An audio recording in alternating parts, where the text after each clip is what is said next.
Nosa bersama dua adiknya memang sudah tahu sang ibu telah tiada. Namun si bungsu, yang saat kami berkunjung sedang tertidur pulas, belum memahami takdir yang sedang ia jalani. Bagian paling menjadikan dari cerita Nosa adalah saat ia bersama adik-adiknya mengalami kelaparan. Hati ini terasa remuk dan dada terasa sesak mendengar kisah pilu Nosa. Hingga tak terasa air mata kami berlinang. Nirmala bersama 4 orang anaknya hanya bisa pasrah tatkala diusir dari rumah kontrakan.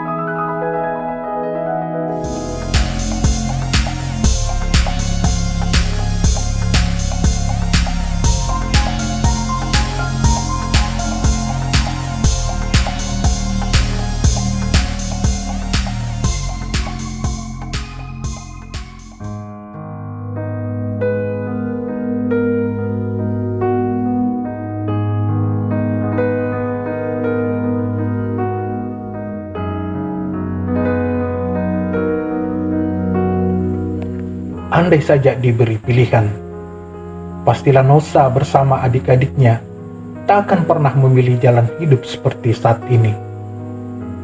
Kehilangan ibu untuk selama-lamanya akibat kecelakaan lalu lintas awal Juni lalu. Sedangkan sang ayah sudah hampir 3 tahun pergi dan tak ketahuan lagi keberadaannya. Namun, itulah sorotan takdir yang mereka harus jalani sekarang. Hidup tanpa kasih sayang kedua orang tua, serta dalam keadaan papa. Yang menjadikan keempat anak-anak yatim ini masih sangat belia.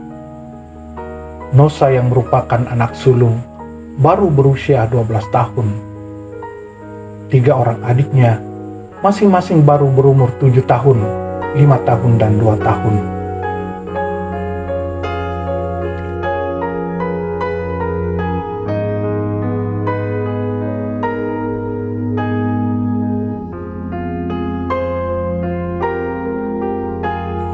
Saat ibunya masih hidup dan ayahnya tinggal bersama, Nosa bersama adik-adiknya memang tidak seberuntung dengan anak-anak lain. Mereka adalah keluarga yang kurang mampu. Sang ayah yang berasal dari Aceh hanya bekerja secara serabutan.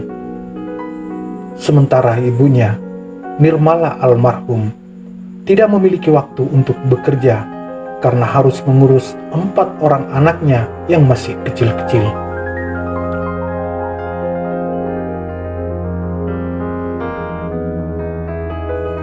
Sebagai anak sulung, Nosa lah yang paling merasakan penderitaan hidup keluarga ini. Ia sempat diboyong kedua orang tuanya ke Kabupaten Luwu, Palembang dan Medan. Namun ekonomi keluarga mereka tidak jauh berubah. Hari-hari Nosa semakin suram pada tahun 2020 saat sang ayah pamit untuk pergi merantau.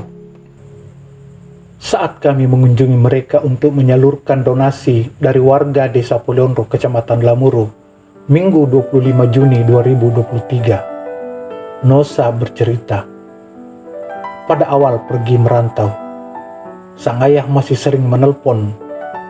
Namun seiring perjalanan waktu, ia semakin jarang berkabar dan kini tidak pernah lagi terdengar kabar beritanya.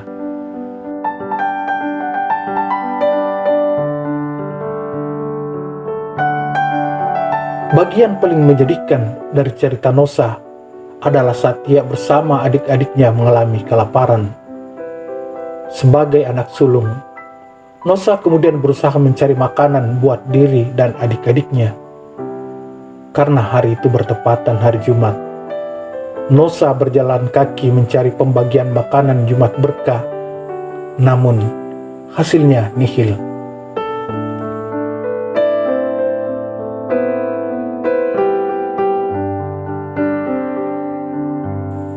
Hati ini terasa remuk, dan dada terasa sesak. Mendengar kisah pilu Nosa, hingga tak terasa air mata kami berlinang.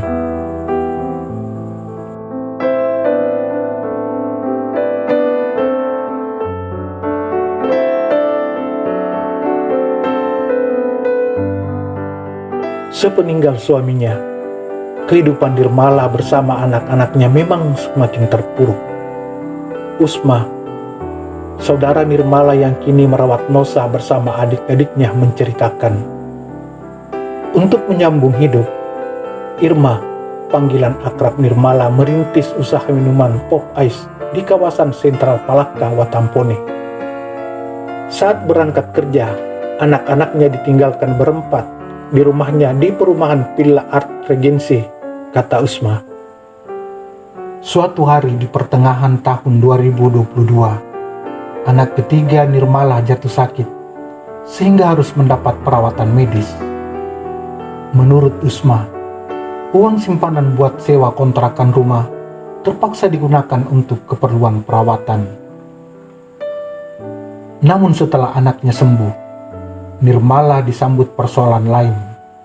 Tidak memiliki lagi simpanan untuk bayar sewa kontrakan yang sudah menunggak selama 3 bulan. Menghadapi kenyataan pahit itu, Nirmala bersama 4 orang anaknya hanya bisa pasrah tatkala diusir dari rumah kontrakan.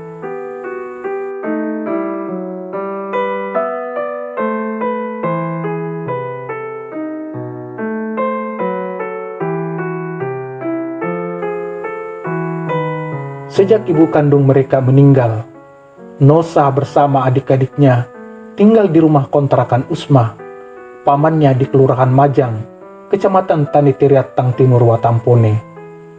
Di tempat ini, keempatnya mulai terlihat ceria.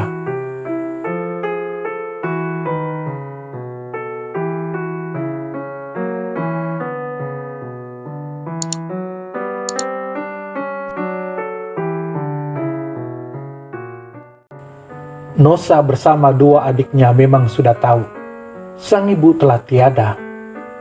Namun si bungsu, yang saat kami berkunjung sedang tertidur pulas, belum memahami takdir yang sedang ia jalani.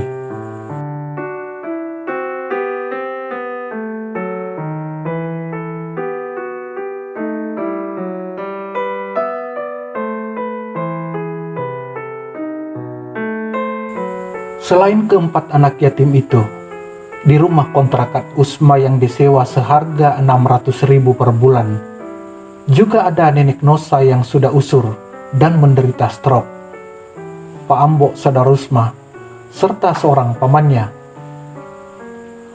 Saat kami menemui nenek Nosa, perempuan tua ini mengenang kehidupan keluarga mereka yang menurut dia kurang beruntung.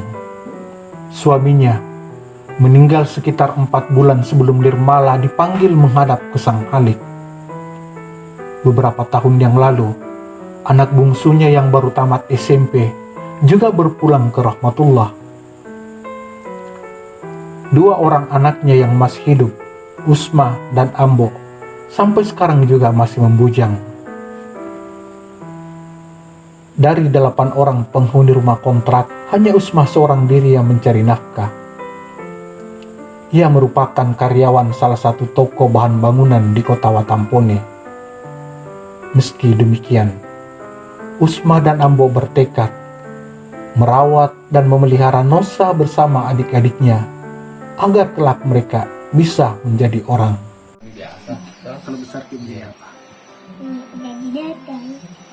Jadi apa? Oh, jadi dokter. Masya Allah. Negara daerah Kolaka Utara. Assalamualaikum warahmatullahi wabarakatuh, pemirsa. Saya baru saja bersama dengan perwakilan dari warga Desa Pelondro, juga perwakilan dari BKMT Desa Pelondro, melakukan kunjungan silaturahmi ke rumah atau tempat kediaman 4 orang anak yatim yang ditayangkan beberapa hari yang lalu, dan kondisinya begitu sangat memprihatinkan. Banyak cerita haru yang mereka sampaikan kepada kami, dan mereka masih sangat membutuhkan bantuan dari para pemirsa, para dermawan, para donatur. Pihak pendamping dalam hal ini Solidaritas Insan Peduli Sesama merencanakan untuk membangun rumah permanen bagi keempat orang anak-anak ini. Karena saat ini seperti yang kita lihat, inilah rumah mereka di belakang. Ini adalah rumah kontrakan yang mereka tempati sejak beberapa tahun yang lalu, dan di sini mereka tinggal bersama dengan neneknya yang juga sudah tua. Tadi ibu-ibu sempat menyaksikan sudah menderita stroke ya. Sudah menderita stroke. Mereka saat ini ada 2 om mereka yang menemani, tetapi itu pun keduanya masih bujang. Karena itu sekiranya pemirsa, para dermawan, para donatur yang terketuk hatinya untuk membantu 4 orang anak yatim yang baru kami kunjungi, Nosa bersaudara ini, ada beberapa lembaga yang siap untuk membantu menyalurkan donasi atau dermawan atau sumbangan daripada para dermawan. Yang pertama adalah Solidaritas Insan Peduli Sesama, kemudian yang kedua adalah G-Inpas, dan yang ketiga adalah Sijum. Untuk lebih jelasnya silakan lihat nomor kontak yang ada di deskripsi.